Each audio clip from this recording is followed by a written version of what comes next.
بسم اللہ الرحمن الرحیم۔ شروع اللہ کے نام سے جو بڑا مہربان اور نہایت رحم کرنے والا ہے۔ محترم ناظرین، اگر آپ اپنی زندگی میں دولت کی فراوانی، خوشیاں اور سکون چاہتے ہیں اور کامیابی چاہتے ہیں، اپنے گھر میں سکون چاہتے ہیں، تو بس آپ نے یہ صدقہ دینا ہے اور اپنی عادت بنا لیں۔ یہ صدقہ آپ کی زندگی میں ایسی تبدیلیاں لائے گا کہ آپ کا رزق بڑھنے کے ساتھ ساتھ آپ کے گھر سے پریشانیاں، بیماریاں ختم ہو جائیں گی اور آپ کے گھر میں خوشیاں ہی خوشیاں ہوں گی اور دولت آئے گی، یعنی رزق میں اضافہ ہوگا۔ محترم ناظرین، یہ یاد رکھیں کہ صدقہ دینے کے لیے آپ کا امیر ہونا ضروری نہیں، بلکہ مخلص شخص بھی آسانی سے صدقہ دے کر اپنی تقدیر بدل سکتا ہے۔ تو ویڈیو کو آخر تک دیکھیں، کیونکہ آج ہم آپ کو 2 ایسے صدقوں کے بارے میں بتائیں گے جو آپ کی تقدیر بدل سکتے ہیں۔ آپ نے ان میں سے ایک بھی اگر صدقہ دینا اپنی زندگی میں لازمی بنا لیا اور عادت بنا لی، تو آپ کی زندگی میں خوشیاں ہوں گی، آپ کی زندگی میں پریشانیاں ختم ہو جائیں گی اور آپ کی زندگی میں تمام مشکلات ختم ہو جائیں گی اور رزق میں اضافہ ہوگا۔ اگر آپ نے دونوں صدقوں کو دینا ہے تو بھی اچھا ہے، بلکہ بہت اچھا ہے، لیکن اس میں سے ایک صدقہ تو لازمی دے، اور اس میں سے ایک صدقہ ایسا ہے جو آپ نے اسے اکثر لوگوں کو دیتے ہوئے نہیں دیکھا، بلکہ ہم اس کے بارے میں جانتے بھی ہیں۔ یہ صدقہ کتنا طاقتور صدقہ ہے۔ اگر ہم اس کو دیتے ہیں تو ہماری زندگی سے پریشانیاں ختم ہو جاتی ہیں، مشکلات ختم ہو جاتی ہیں، بلکہ گھر میں سکون اور رزق کی فراوانی ہوتی ہے۔ آپ حیران رہ جائیں گے کہ آپ کو یہ جان کر خوشی ہوگی کہ ان صدقوں کو دینے کے لیے نہ آپ کو زیادہ پیسوں کی ضرورت ہے اور نہ ہی دولت مند ہونا ضروری ہے۔ اگر ایک غریب شخص بھی ہے تب بھی آپ اس کو آسانی سے دے سکتے ہیں۔ محترم ناظرین، صدقہ نہ دینے کی وجہ سے ہماری زندگیوں میں مشکلات، پریشانیاں اور رزق کی تنگی آتی ہے۔ صدقہ دینے سے زندگی میں خوشیاں اور سکون آتا ہے۔ صدقہ ایک ایسا جاریہ عمل ہے جس سے اللہ کی رحمتیں ہم پر نازل ہوتی ہیں اور ہماری تقدیر بدل جاتی ہے۔ صدقہ نہ صرف مالی طور پر مدد دینے کا عمل ہے، بلکہ یہ ایک وسیع اور جامع عمل ہے جس میں انسانیت کی خدمت اور اللہ کی رضا کو حاصل کرنا مقصد ہوتا ہے۔ نبی کریم صلی اللہ علیہ وآلہ وسلم نے ہمیں بتایا کہ صدقہ کرنے سے نہ صرف ہماری زندگی سے مصیبتیں اور بیماریوں کا خاتمہ ہوتا ہے، بلکہ یہ ہمارے رزق اور دولت میں برکت لاتا ہے، اور مختلف قسم کی بلائیں جو انسان پر آتی ہیں، جیسے بیماریاں، ساتھ ساتھ رزق کی تنگی، یہ سب صدقے سے دور ہو جاتی ہیں۔ صدقہ دینا صرف مال و دولت تک محدود نہیں، بلکہ ہر نیک عمل میں شامل ہے جو اللہ کی رضا کے لیے کیا جائے۔ دین اسلام نے صدقے کو وسیع معنوں میں بیان کیا ہے تاکہ ہر شخص اپنے استطاعت کے مطابق اس میں حصہ لے سکے۔ کسی غریب کی مدد کرنا، یتیموں کا خیال رکھنا یا بھوکے کو کھانا کھلانا صدقے کی اہم ترین شکلیں ہیں۔ لیکن یہی صدقہ ختم نہیں ہوتا۔ حضور اکرم صلی اللہ علیہ وآلہ وسلم نے فرمایا، تمہاری مسکراہٹ تمہارے بھائی کے لیے صدقہ جاریہ ہے۔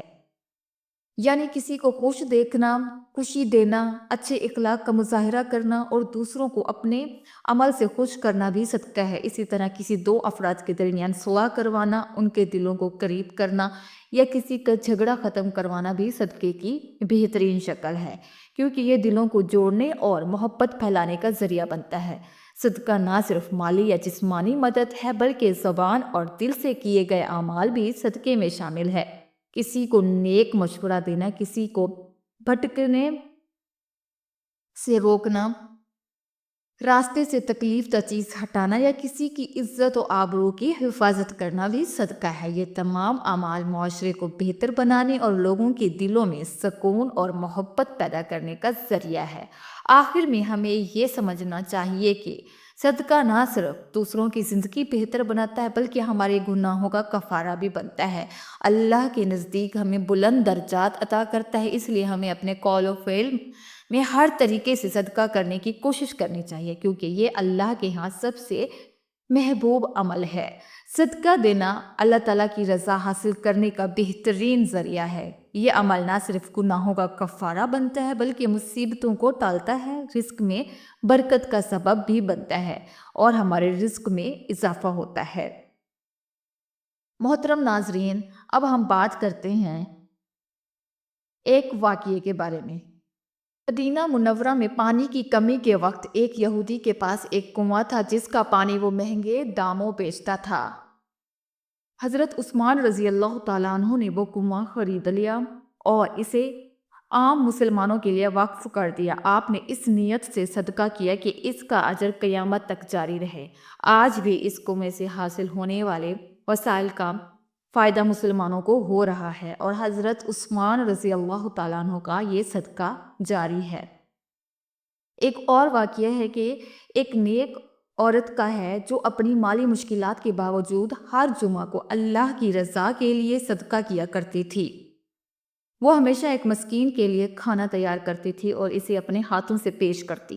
اسے یقین تھا کہ صدقہ نہ صرف آخرت کے لیے نیکی کا ذریعہ ہے بلکہ دنیا میں بھی رزق اور برکت لاتا ہے۔ ایک دن اس کے شوہر نے دیکھا کہ وہ ہمیشہ اپنی محدود آمدنی میں سے کھانے کا کچھ حصہ مسکین کو دے دیتی ہے۔ اس پر شوہر نے غصے میں کہا، ہمارے پاس پہلے ہی وسائل کم ہے اور تم کھانے کا حصہ غریبوں کو دے دیتی ہو، یہ فضول خرچی کیوں کر رہی ہو؟ عورت نے بڑے سکون اور اطمینان سے جواب دیا، یہ کھانا ضائع نہیں ہوتا بلکہ اللہ کے ہاں ذخیرہ ہو جاتا ہے۔ اللہ ہمارے رزق میں کمی نہیں کرے گا بلکہ اس میں برکت ڈالے گا۔ کچھ دنوں بعد شوہر کو ایک اچھی نوکری مل گئی اور ان کے مالی حالات بہتر ہو گئے۔ شوہر نے حیرانی سے کہا، مجھے لگتا ہے یہ سب تمہارے اس صدقے کی برکت ہے جو تم اللہ کی راہ میں خرچ کرتی ہو۔ عورت نے مسکرا کر جواب دیا، اللہ نے کبھی کسی نیکی کو ضائع نہیں کیا اور وہ ہمیشہ دینے والے کو بڑھا کر عطا کرتا ہے اور بہت زیادہ عطا کرتا ہے۔ عورت نے اپنے شوہر کو یہ یقین دلایا کہ صدقہ اللہ کی راہ میں خرچ کرنے کا عمل نہایت مبارک ہے جو کبھی ضائع نہیں ہوتا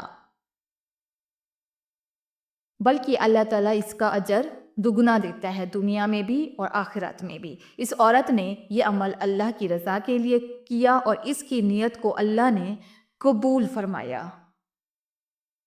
محترم ناظرین، صدقہ مشکلات کو دور کرتا ہے اور زندگی میں برکت لاتا ہے، جیسا کہ اس عورت کے شوہر کی نوکری ملنے سے ان کے مالی مسائل حل ہو گئے۔